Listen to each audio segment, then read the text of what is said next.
আসসালামু আলাইকুম সবাইকে। আশা করছি আল্লাহর রহমতে সবাই খুব ভালো আছেন। আমাদের জন্য আমের আচার তৈরি করা হচ্ছিল, ভাবলাম আপনাদের সাথে ভিডিওটা শেয়ার করি। তো আমের আচার বানানোর জন্য প্রথমে আমগুলোকে কেটে নেওয়া হচ্ছে।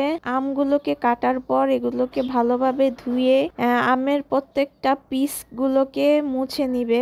আজকে ঠিক 3 কেজি পরিমাণ আমের আচার বানানো হবে।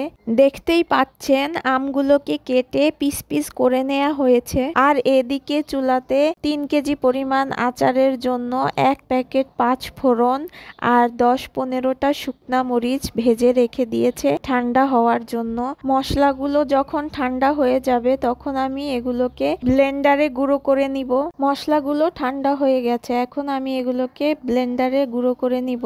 আর এই পাশে 3 কেজি পরিমাণ আচারের জন্য 1 কাপের মতো সরিষা নিয়েছে আর 2টা রসুনের কোয়া ছাড়িয়ে ধুয়ে রেখেছি, এগুলো ব্লেন্ড করব আচারের জন্য। তো আমি সবকিছু ব্লেন্ড করে নিয়েছি, এখন আচার বানানো শুরু করা যাক। সর্বপ্রথম পাতিলে পরিমাণ মতো সরিষার তেল দিয়ে নিতে হবে, তারপর সরিষা আর রসুনের পেস্ট দিয়ে দিতে হবে, তারপরে ওইখানে পরিমাণ মতো হলুদ গুঁড়ো দেওয়ার পর আবার চামচ দিয়ে ভালোভাবে নেড়ে কষিয়ে নিতে হবে। এখানে প্রায় 1 টেবিল চামচের মতো হলুদ গুঁড়ো দিয়েছে আর চিনি পরিমাণ মতো।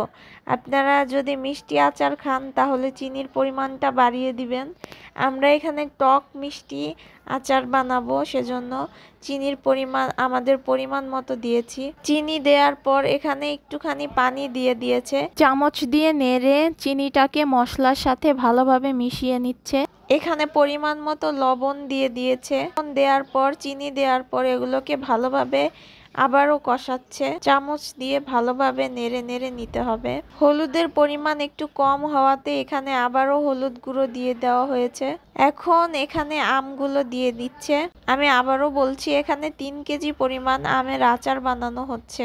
আম দেওয়ার পরে এখন মশলার সাথে আমগুলোকে ভালোভাবে মিশিয়ে নিচ্ছে।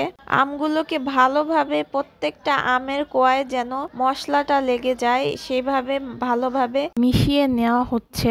দেখতেই পাচ্ছেন মশলার সাথে আমগুলো খুব সুন্দরভাবে মিশে গেছে।